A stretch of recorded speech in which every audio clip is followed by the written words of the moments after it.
Happy oh. Woo!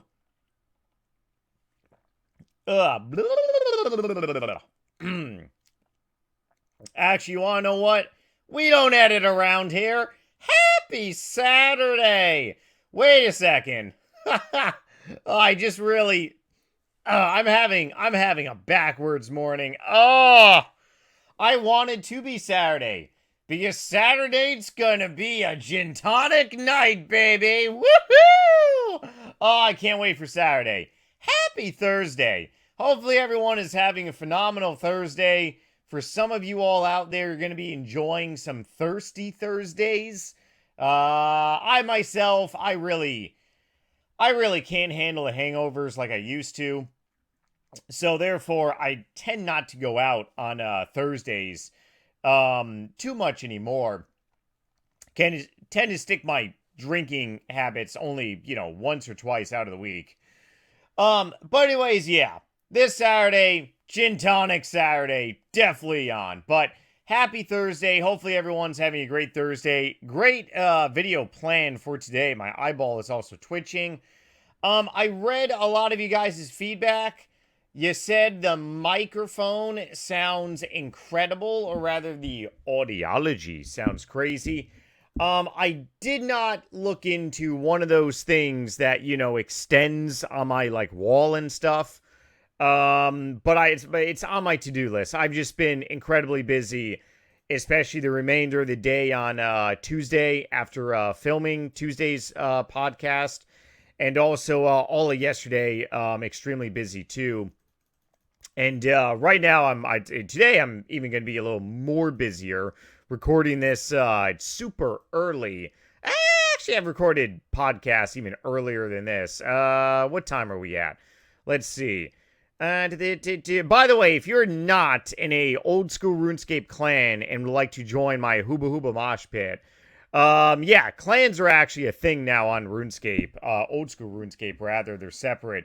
You gotta click these, 2 little or 3 little green little wiener dudes.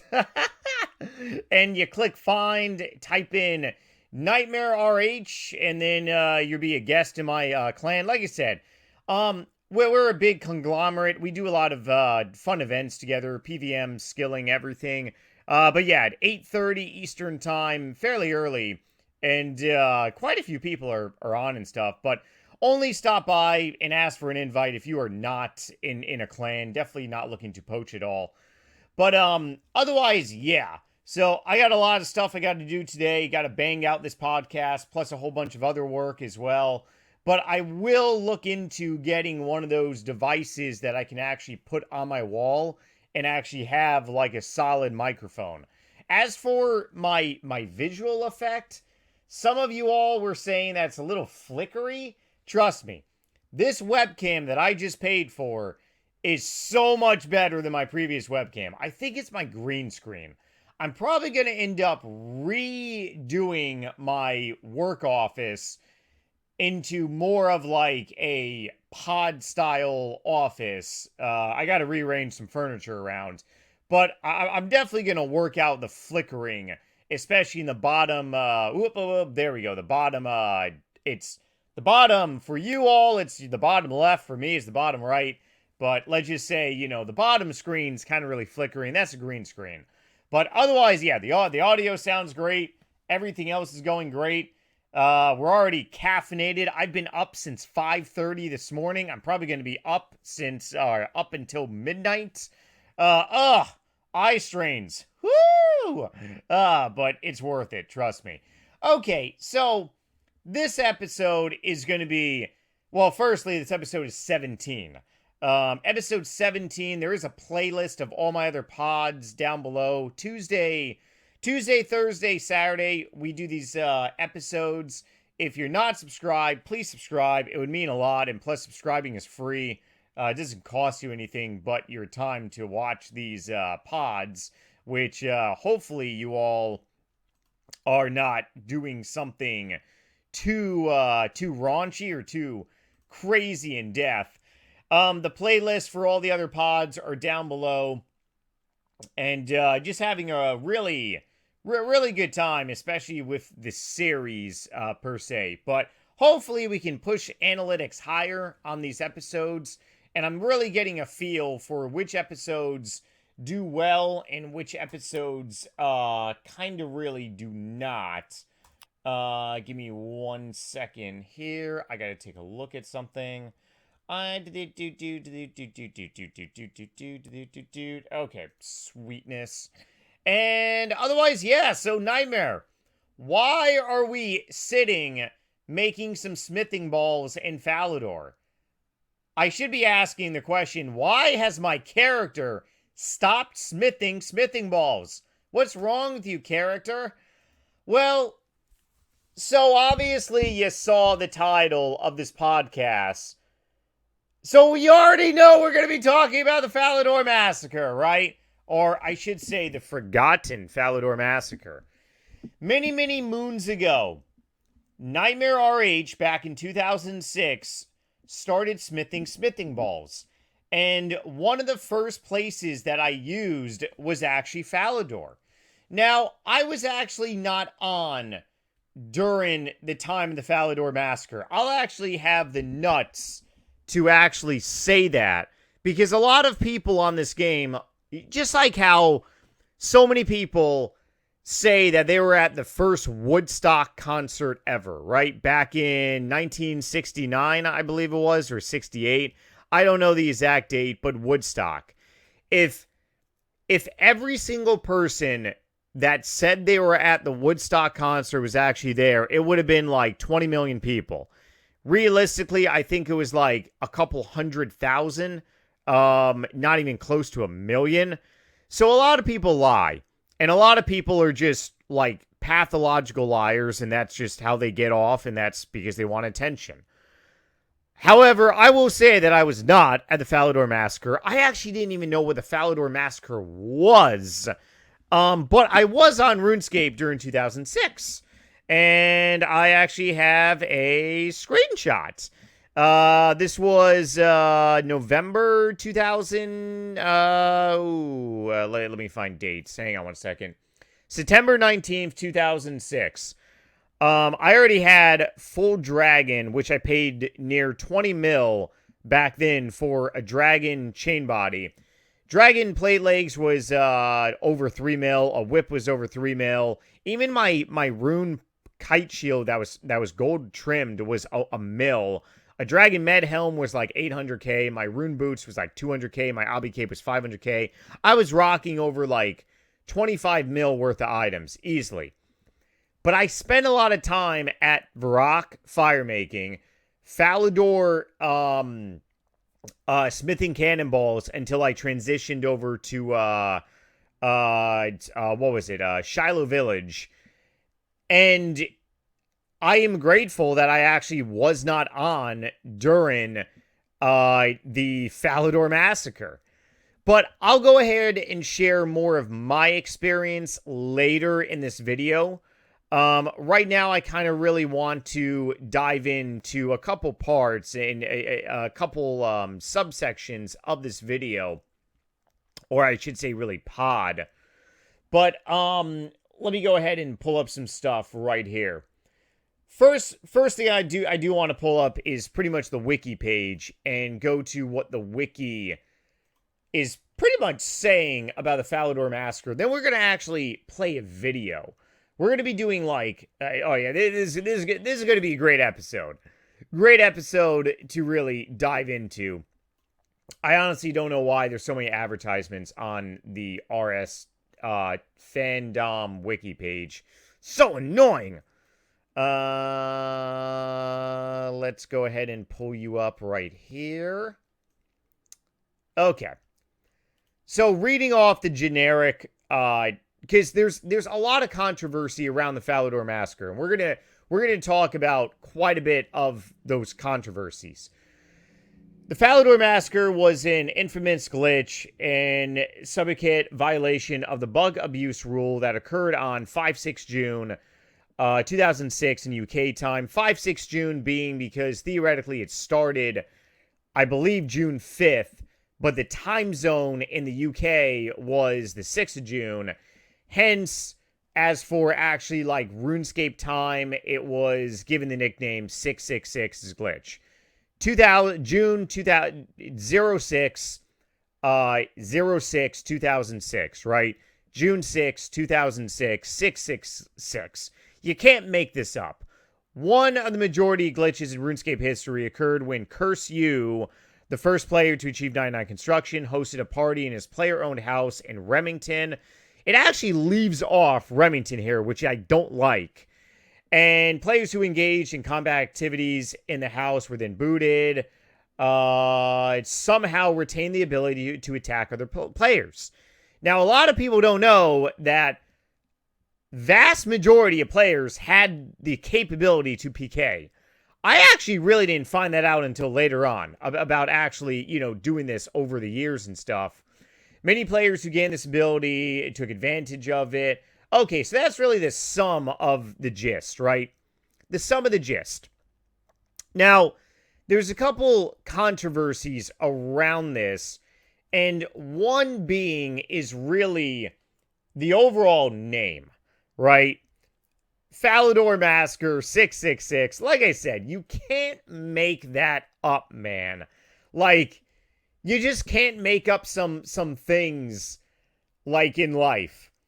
I am a very spiritual human being.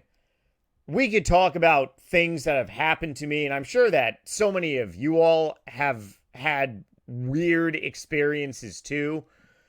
But I do believe things happen for a reason. I do believe that, hey, things may or may not be pre-planned by a higher power, but still, I've been saying this for the last, longest time on YouTube, or actually in the last 16 episodes. Give me a tinfoil hat. So for this episode, well, I kind of made myself. I kind of really made I had to, man. I had to give myself something. But, okay, so we're pretty much done watching myself make some cannonballs now on this game. We're gonna dive into the nitty-gritty, juicy stuff of this podcast. But before we really dive into some controversies, I do want to play a video for you all.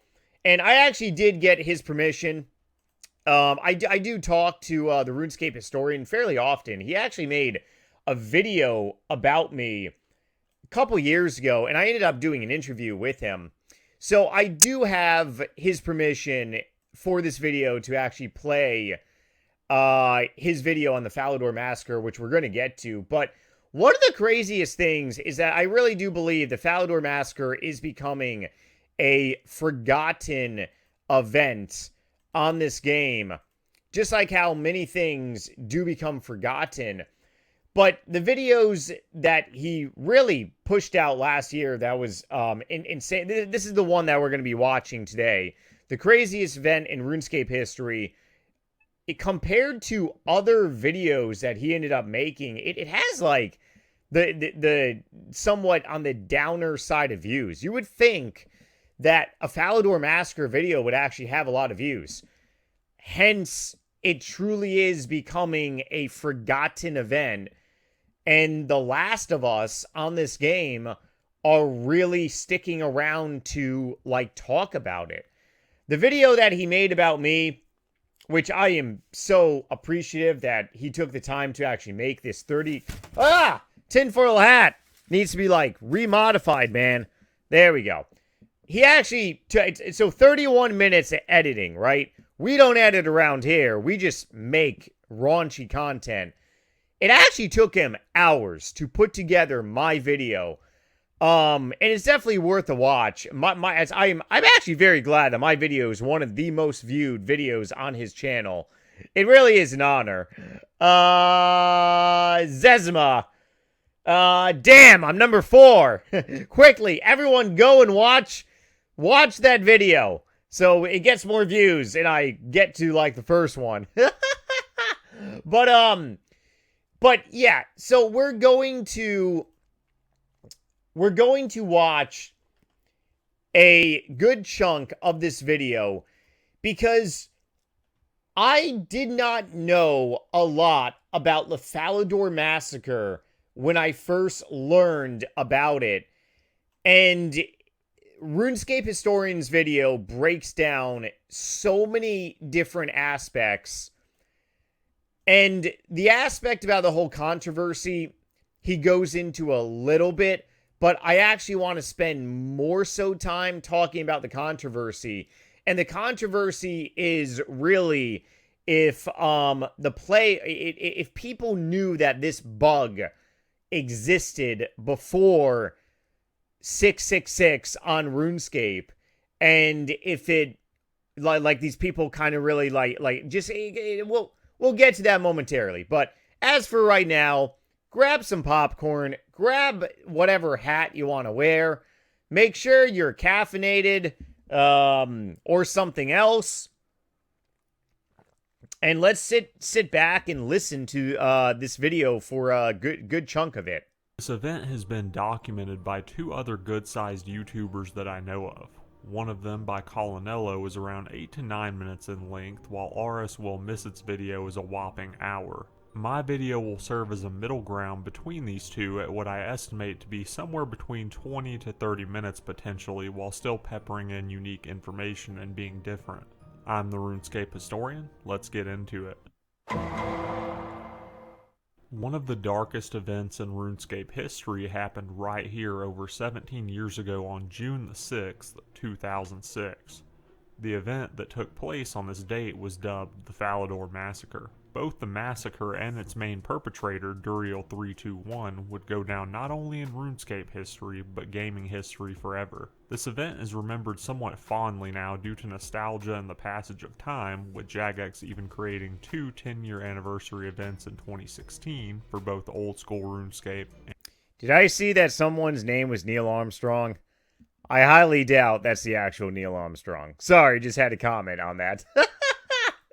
And RuneScape 3. Having said that, the Falador Massacre at the time was very controversial. It sparked hundreds upon hundreds of heated arguments across many forums in different corners of the internet, gave birth to many Duriel321 impersonators, and left many victims without their hard-earned items. This is the story of the Falador Massacre and Duriel321. What many people may not know is that despite its namesake, the story did not even start here in Falador, but rather in the town of Remington, where not much of anything of note ever happens. Taking it a step further, the story doesn't even start on June 6th, or even in the month of June. Our story today takes us back to May 31st, 2006. The much anticipated construction skill was released, being the fourth skill released after the transition to RuneScape 2 behind runecrafting, slayer, and farming, with the latter two releasing in early and mid. So I actually do want to stop here for a second and comment on this. Let me know down below in the comment section if you actually knew like this information, because I was going to wait until the... I kind of want to talk about it as it comes up. And we're also not going to watch this entire 22-minute video. We're going to watch a good portion as well. But the way that I learned about the Falador Massacre was actually in December of 2006. I was getting 99 cooking. I was doing lobsters 99, and I was in Cather Bay. And you got to remember... This was 2006. There was no Twitter, X, there was no Facebook, there was no TikTok. YouTube really wasn't widely used. And people relied on forums, and people relied on word of mouth. And it's kind of really humorous because hundreds of years ago, actually not even hundreds of years ago, you're talking decades of years ago, really before newspapers, before anything, the way that word of mouth would spread would actually be at social gatherings and also bars, pubs. If you actually look into the history of the United States Marine Corps, it was actually founded in a tavern, which is essentially a bar. So, I mean, like, it's pretty crazy how all the way back to the Revolutionary War, word of mouth got out at social gatherings. You're talking bars, pubs, you're talking events, books, newspapers, Thomas Paine, just so many other stuff, right? And one of the way that word of mouth really traveled was primarily about when you would do skilling on RuneScape. I learned about the Falador Massacre in Cather Bay, 2006, December, and the way that I got told what it was is that a player named Duriel went around and had the capability of killing people. I had no clue that it was actually about like I had no clue it was because of a construction glitch. I had no clue because it was Cursed You throwing a party. I had no clue that the glitch started in Remington. I actually didn't know that stuff until watching the RuneScape Historian's video actually last year. The whole narrative that I knew, and I want to slap myself for not knowing this stuff. But then again, it just shows how little we know about events until we actually dive into them. But for over a decade, well beyond a decade, I actually thought it was one person that went around and attacked people.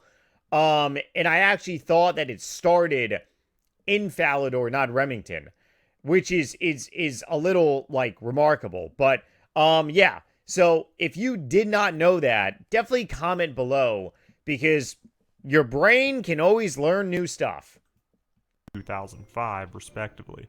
Upon rushing onto the game with the hype of a new skill at its peak on opening day, players quickly found that construction was going to be immensely expensive. The best methods to train the skill all required planks. Planks other than the basic planks had not been in the game at this point, so they were not widely stockpiled. Additionally, this was before planks had extensive usage outside of a few quests, and the Grand Exchange wouldn't be available for over a year at this point to make hoarding easier. Not to mention, to get to a respectable construction level, players needed a lot of planks. A lot. The demand was through the roof, and seeing as how oak, teak, and mahogany planks didn't exist before the skill being released, and regular planks weren't hoarded in large enough amounts, the demand far outweighed the supply, especially in the opening week leading to absurd plank prices. Even the saws used to create the furniture were only available from the sawmill operator's shop early on. Most players didn't know about the tool rack in the early levels, which supplied saws upon being built. The saws started being bought out so that price gougers could sit outside of the Remington portal and sell them at heavily inflated prices such as 5, 10, and even 15k GP to desperate people. To put it short, the skill was very expensive. Those that got to the upper echelon of the skill early on were typically extraordinarily wealthy, and that brings us to the first major player in the story, a guy by the name of Cursed You. Cursed You was a fairly well-known staker at the time, and had amassed quite the collection of discontinued items and wealth, with his bank value clocking in at a staggering 40 bill in mid-2006. He had more than enough money available to take the skill all the way to 99, even with these inflated prices. Cursed You began training the skill excessively, and as he watched the high scores, he became more and more confident that he just might be able to pull off being the first person to 99 construction. Back in 2006, large parts of the community would actively watch the high scores to see who was on the front page, who was taking the lead in the race, and who might be the first to 99 in a newly released skill. The community would get legitimately excited about seeing. One comment about that is that I actually didn't start paying attention to high scores until like early 2007, but high scores back then, because social media was really non-existent. I mean, we had MySpace. Yeah, that's how Zezima got extremely well known. That's how other people. It was so crazy. The RuneScape community looked at the high scores as like we do today, as like someone's social media page. It's just different times. Whew, craziness, man. High-ranking players in-game and would spam message them whenever they would come online. Cursed You became one of these players as he climbed the ranks, with many players wanting to see a glimpse of his house as he launched himself up the high scores. He has since joked about this fact and states that all they would have seen at the time was a bare-bones house with just a dining table, as all he was doing was farming XP. During the grind, Cursed You became well known for buying large amounts of planks. Whenever he turned his private chat on, there were dozens of people wanting to sell him planks of all kinds at all hours of the day. People were really invested in this race, whether that be for personal gain in the form of large gold profits from plank running, or just wanting to see who got number 1, with many of them cheering for the well-known player Zezima, who never really was in a prime position to win the race to number 1 and was often seen around number 10 from time to time. There was a point where Cursed You had cracked into the top page and saw that the top 2 ranks had triple his experience at the time. He didn't let that discourage him for too long, as he decided there were still multiple days left in the race and he had a chance to catch up. He ended up actually asking his parents if he could skip school for 2 days in order to have a chance at the number 1 spot. Surprise. I once lied to my mom and told her that I had diarrhea so I could stay home and play RuneScape. And this is one of the reasons why I'm a spiritual person. I lied to my mom to stay home from school to play RuneScape all day long, and then I had diarrhea. God! Whoop, tinfoil hat gone. It's gone, man. Tinfoil hat's gone. God! I am sorry that I lied to my mom. And I'm a naughty, naughty, naughty liar. I mean, I'm sorry. What do you want me to do, God? I had to play RuneScape. Come on, God. Seriously. Come on. Ugh. But I did get diarrhea, and I do remember that day, and it was pretty bad. I'm not going to lie. Be careful what you wish for. Surprisingly, they agreed. So here's the high score picture. So there I am, rank 5. Half the XP of Monkey Mojo and Noob Free. And I'm still in 2 minds of whether I can actually do this. His best friends in real life named Josh. Cursed You and Josh did construction and shifts over the course of a weekend, giving him a huge push over the competition. His determination and various advantages. So basically, pretty much account shared. Back then, account sharing was illegal also. I believe account sharing now is not. Don't quote me on that. Please don't quote me on that. Helped him get to 99 construction. He was not only able to take the number 1 spot, but was able to do so by quite a bit of experience. All in all, in an interview, he claimed spending approximately 250 mil for 99, which contradicts another statement made by him on an old forum post where he stated that he spent 700 mil on mahogany planks. So, I want to comment on that 250 mil spent. Back in 2006, concluding 2006, my bank just passed 100 mil. And I had a lot of people around me, like, for GP. I was merchanting Pure Essence. I was merchanting Flax, Bowstrings. And I can tell you that I was in the status of, like, a billionaire. So for you to drop 250 mil back then, this dude was like is basically the equivalent of a trillionaire on RS3, multi-trillionaire, and probably on old school RuneScape, maybe the equivalent of like at least like 500, 600, 700 bill. It was massive. And that's one of the reasons why I really became popular very early, is because of my wealth. As I will definitely admit that. Even though I'd like to say it's my charming personality, but yeah, my diarrhea personality. Okay, we got a little more of this video to go. Regardless of which number is more accurate, this was a price tag that hurt a lot of his potential competition. He had done it. Even though he had clear advantages due to account sharing, he had etched his place in RuneScape history. A party to celebrate was in order. Forum posts were created on many fan sites and the official forums to announce the party, open to the public. The hundreds of players who had been clamoring to get a small glimpse of his house would finally get their wish. A party at Cursed You's house was held in World 111 in Remington. Hundreds of people showed up. Cursed You roughly estimates that there had to be 800 people there, although this was more than likely an exaggeration, as there is no way to know exactly how many people showed up on that fateful day. What is shown from old footage, though, is that the number was definitely in the hundreds. Players swarmed the combat arena, fought in the dungeon, and just admired the home's features. A little while into the party, Cursed You was beginning to lag horribly due to all the people. Without knowing about any of the potential glitches and just wanting the lag to stop, he ejected hundreds of players back out into the streets of Remington. One of which was Duriel321, who would become one of the most infamous players of all time in RuneScape just minutes after being ejected. At the time, Duriel321 wasn't well known. He was just your average player with decent stats that really seemed to enjoy PKing. It's said that he had started playing in early 2005 and had bounced around various PKing clans during his time on RuneScape. Some accounts of the event state that he was a young teenager, with the most common consensus being that Duriel was anywhere from 13 to 16 years old at the time of the massacre.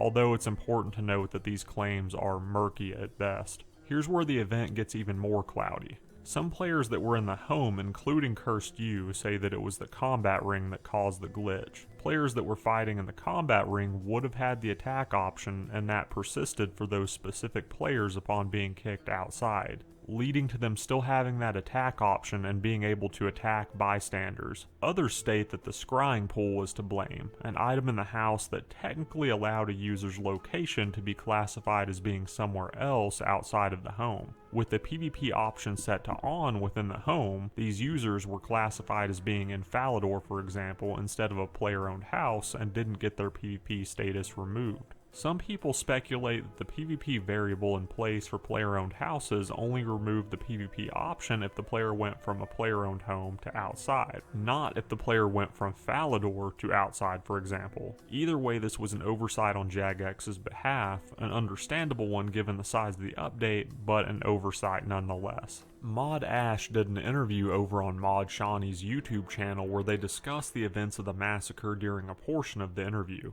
At around 56 minutes, Want to get to one more portion, and then we're going to talk about this, of the actual massacre. But like I said, this video is definitely a really, really good watch. I think it starts right here, the massacre part. Come on. Oh boy, we broke it. Oh boy, it's broken. RuneScape historian, I broke your video. Interviews with There other we go. famous, the result, Remington House, as they say. The result is well known. Hundreds of players were purged from Cursed You's home, and some of them had the ability to attack other players with no retaliation.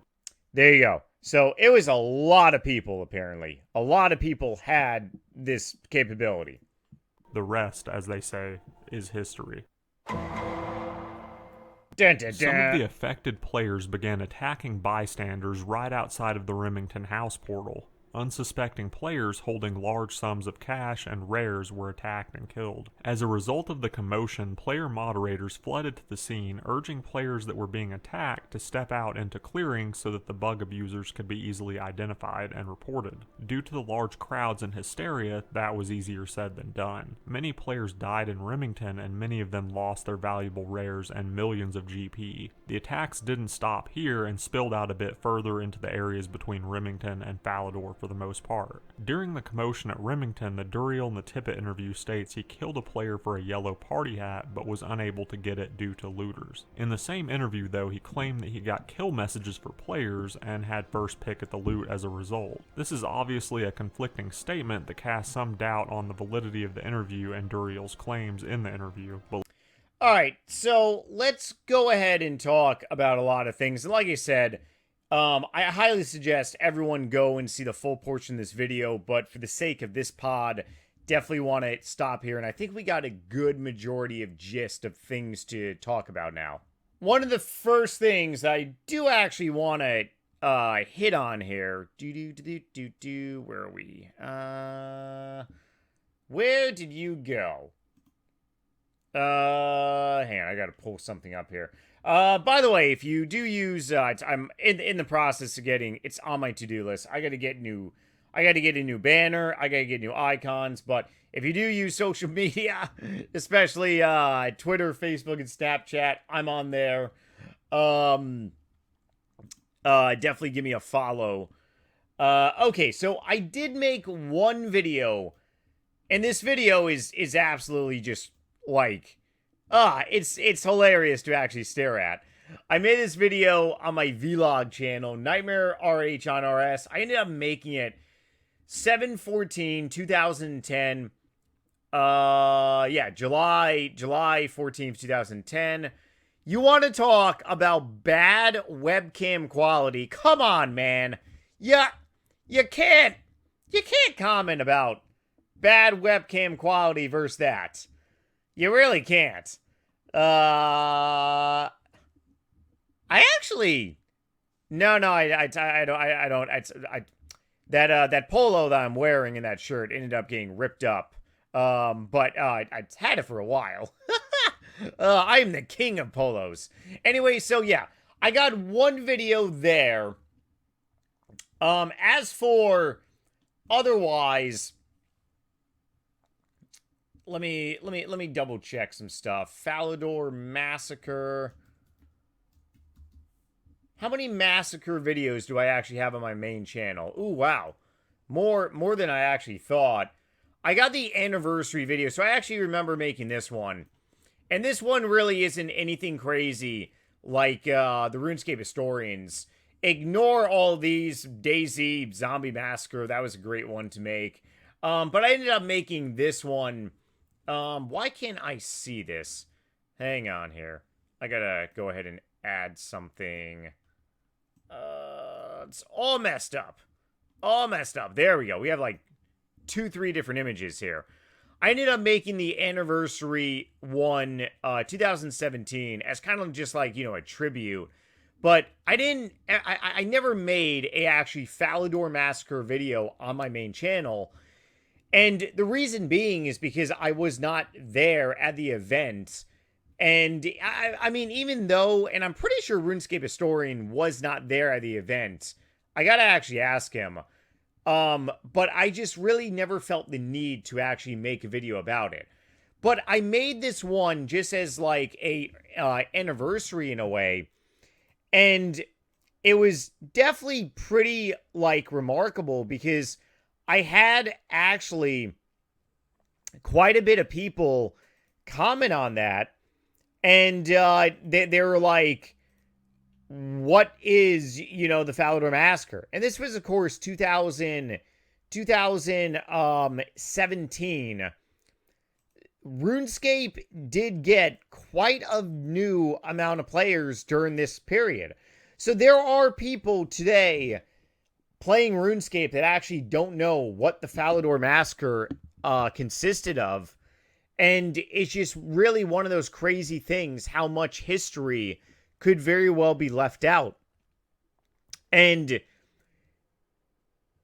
you got to really stop and think about that RuneScape is now such an old game and it is still running.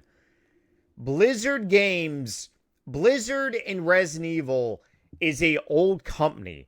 They're not an old game. RuneScape is an old game that is still very, very popular. World of Warcraft is an old game that is very popular still. The Elder Scrolls, the Elder Scrolls is an old game. It's an old company. Yeah, well, I mean, it's okay. It's really hard to say. It's like Halo is still popular, but then again, Halo has been sold. I honestly don't even know who the owner of Halo is anymore. I know it got sold. Bungie sold it, I believe, to Microsoft, or might have been the other way around. I don't really know. I honestly don't follow that. But all that I know is that RuneScape is an old game. Halo theoretically is an old company. Bethesda for the Elder Scrolls is an old company. Capcom for Resident Evil is an old company.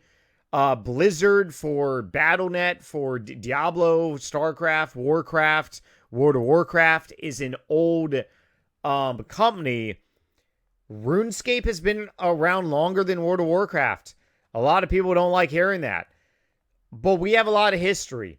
And it's pretty like... It's really one of those, one of those things that just is really crappy to think about, that history on this game is really slowly being forgotten. Slowly being forgotten in the sense that, well, and I actually made my webcam better. I think I just, for some reason, I'm viewing the options on there. If I go ahead and click readjust, I look actually a lot better. Wow.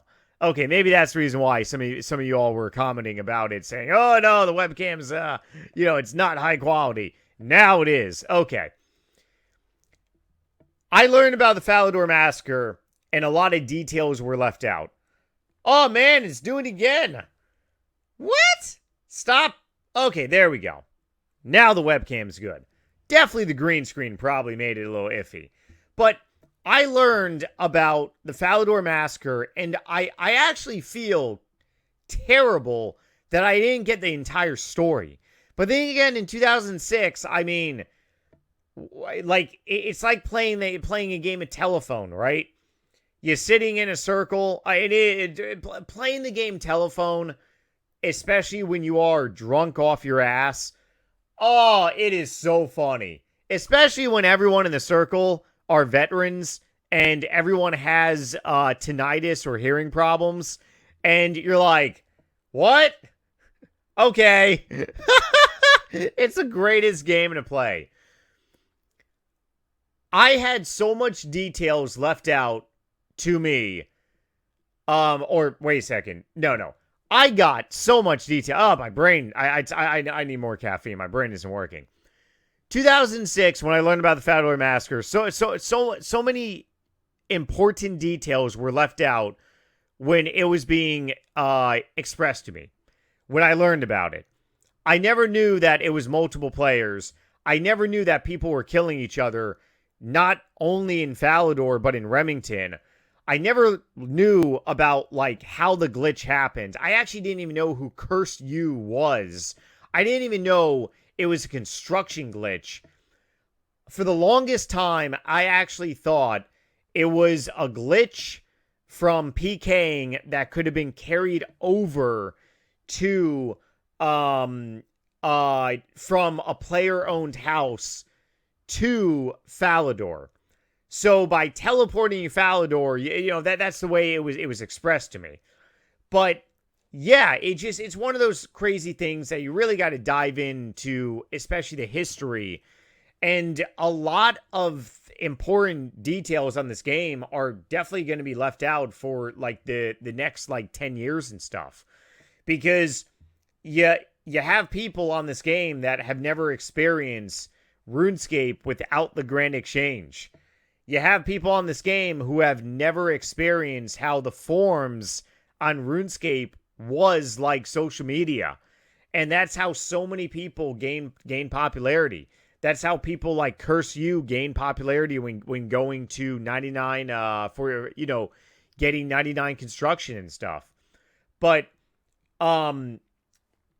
it's pretty remarkable that our game that we love and play has so much history that we can actually do an entire, like, I don't even know how long this episode's going to be, but we can actually I can sit here and talk for a very long time. And if I was in a group of people right now, I guarantee you that we could talk for well over hours about the Falador Massacre and also talk about other significant events in this game.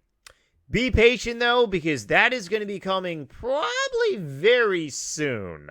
However, the last thing that I pretty much want to talk about, and, oh, man, this is such a great thing to go ahead and really, really dive into, is, was it pre-planned? Because how can you wrap your head around pretty much like the date, right? It's one of those things where if we're going to be talking about spirituality and we're going to, be talking about things from a higher power, maybe pre-planned by a higher power or maybe pre-planned by the people in the game, like it's one of the, so there is a reason why or rather, let me go ahead and back up, right? I actually had a website years ago, NightmareRH.net years ago, and it got so overly managed, and plus I wasn't earning any money. I wasn't earning any revenue from it. I actually didn't start earning money from my videos until late 2009. I had a website since early 2009. I had a Ventrilo server. I was doing everything, out of pocket. I was not profiting at all in anything at all. Give me 1 second. Gotta check something on a different monitor. But otherwise, yeah. So I wasn't profiting at all, and my website had bugs and glitches on it. And I would always say, I'm like, hey, if you find a bug or glitch, let me know about it. And people would always say, hey, this link doesn't work, et cetera, et cetera. Jagex has a report abuse, a report bug option because they probably don't know about every single bug that goes on in the game. I think there was an interview by Mod Mark years ago, and he said that the success rate for them to find bugs and glitches was something, I believe, as like a high as like 95%. Please don't ever use that as a quote. For some reason, I think 95 stood out, but it may have been a lot lower. But either way, if 95% is the accurate number, that means that 5% goes unnoticed, right? 99 Construction was massively trained during this time frame. Massively trained. You didn't need to wait to use the PvP arena to get to 99 Construction. You could have used the PvP arena well before 99, right? You got to remember that clans existed back then. So the question is, was it like this one-time glitch of that the world was so laggy, which it could have been. The world could have been so laggy that it could have caused a glitch. That could have been the case. At one of my 99 skill parties years ago, when I used to fill worlds with people, right? Back in 2009, 10, 11. I remember that one of my 99 parties, the world became so laggy that graphical glitches were happening. It was crazy. We were at the duel arena. I actually was a little scared that, like, maybe weird things were going to be happening. It was a little crazy. So that could have been the main source, is that back then, house parties probably didn't get, have, like the max people in one location. Very well, very truth, right? The other side that you can really look at is, well, what if these people actually knew about this and they were actually waiting to be a little malicious? That's another thing too. But it's one of those crazy things how if people really didn't start killing people right off the bat, and it was like a really more organized event. And I'm kind of really leading to that it was not pre-planned, and here's why. I really do feel that if it was pre-planned, a set number or group of people would have probably most likely left that party, waited patiently somewhere, and then maybe go to like Varrock and started like murdering people.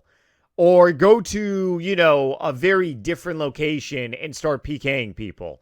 The fact that people were fighting each other directly out of the house with a whole bunch of player mods, a whole bunch of other people, kind of really shows the evidence that, no, I really don't believe it was pre-planned. But the date is scary. So, who knows? Maybe it was pre-planned by a higher power, but pre-planned by people in this game, I really personally don't see it. That's my honest personal opinion. But, hey, please, I lost my tinfoil hat. It's below my recliner chair. But let me know down below if you feel that this was kind of really pre-planned. But like I said, the Falador Massacre is one of those things that it's history, man. You got to talk about it. It's a remarkable event, especially for a video game or a MMO, a online web, well, at the time it was an online web browser game. Now it's so much more. Now you can, play RuneScape full screen like Resident Evil. But it just was so, it's one of those events that you got to look back on and you got to really say, hey, this is what happened. A lot of players were devastated. Now, the one thing that is controversy too is about the rollback that potentially may not have helped a lot of people.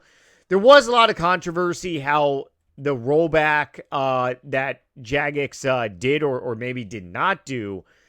A lot of people ended up like not reclaiming their lost items and stuff. So there is controversy around that. I really honestly don't know why, because to my knowledge, Jagex did do a rollback, but I could be completely wrong about that. But I can go ahead and say that if this happened today, and I'll leave this pod on a closing note, do you think that something like this can ever happen today? Yeah, I actually do. I mean, we see it all the time. Jagex did a rollback for Dungeoneering years ago, and I remember that. I remember getting Dungeoneering EXP, and they did a rollback because people were abusing runecrafting EXP in Dungeoneering. And I ended up losing like 200,000 Dungeoneering EXP. It was absurd. Rollbacks do happen. They haven't happened in a while, but they do happen. My account got locked in 2021 on RS3. I was really nervous for my bank. I could not log on. That's a whole separate video. But the point being is that glitches do happen to this day. Can something like this ever happen again? 100%. Oh yeah, absolutely. Will it be squashed a lot sooner? Yes. I do believe that Jagex has such a great team now, 24/7. And back then, I mean, Jagex was a mirror image of what they were now. And if this did happen today, I do believe that it would be very much more quicker. It would be squashed extremely quickly. There was an issue last month during Double EXP Live, and Jagex ended up fixing that issue significantly quick. So I do have more faith in Jagex now than I did then. If something like this did happen, they would probably respond very quickly to it. Honestly, they'd probably take down RuneScape entirely to fix the bug. But I love you all. Make sure to like this video, subscribe, please. Turn on the notification bell. And I will see you all Saturday with a new pod. And yeah, hopefully you enjoy the next couple days. Later.